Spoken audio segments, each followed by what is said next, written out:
मुंबई में चोल को खाली करवाने के लिए पराग कोठारी और गौतम अचानक चोल में पहुंच जाते हैं। उनका कॉन्ट्रैक्ट फाइनल होते ही दोनों बिना समय गंवाए पूरी मशीनरी के साथ वहां आ धमकते हैं। चोल के लोगों को इसका अंदाजा भी नहीं होता कि जिस जगह पर वे बरसों से रह रहे हैं उसे कुछ ही घंटों में उजाड़ दिया जाएगा। पराग कोठारी खुद मौके पर मौजूद रहता है क्योंकि उसे लगता है कि काम जल्द और बिना रुकावट के पूरा हो जाएगा। लेकिन पराग की सारी योजनाएं उस पल बदल जाती हैं जब वह अचानक अपने सामने अनुपमा को खड़ा देखता है। उसे जैसे झटका लगता है। उसे यह पता ही नहीं था कि अनुपमा इसी चोल में रहती है। पराग कोठारी मन ही मन सोचने लगता है कि आखिर क्यों अनुपमा हर बार उसकी प्लानिंग के बीच आ जाती है। वह अनुपमा को समझाने की कोशिश करता है कि वह चोल के लोगों को उनकी नई बिल्डिंग में हिस्सा देंगे और उनके लिए अच्छे घर भी बनवाएंगे।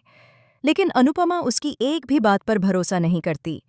उसे अच्छी तरह समझ आता है कि यह सब सिर्फ मीठे वादे हैं जो कभी पूरे नहीं किए जाएंगे। अनुपमा चोल के लोगों को साफ कह देती है कि अगर उन्हें यहाँ रहना है तो उन्हें अपनी आवाज़ उठानी ही होगी। वह खुद बुलडोज़र के बिल्कुल सामने खड़ी होकर पराग और गौतम को चुनौती देती है कि वह चोल को इस तरह खाली नहीं होने देंगी।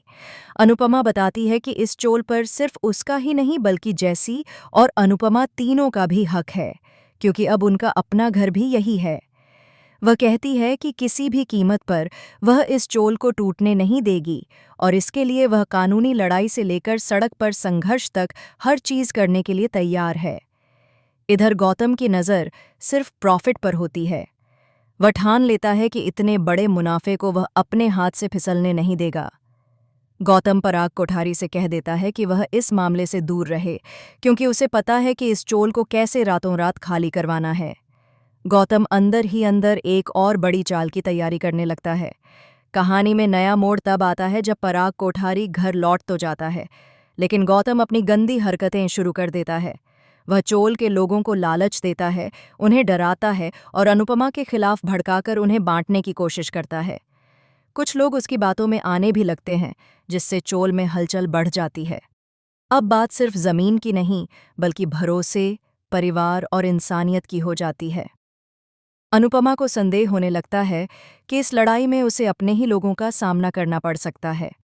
तभी एक और बड़ा ट्विस्ट आने वाला है। मुंबई में राही के आने की खबर।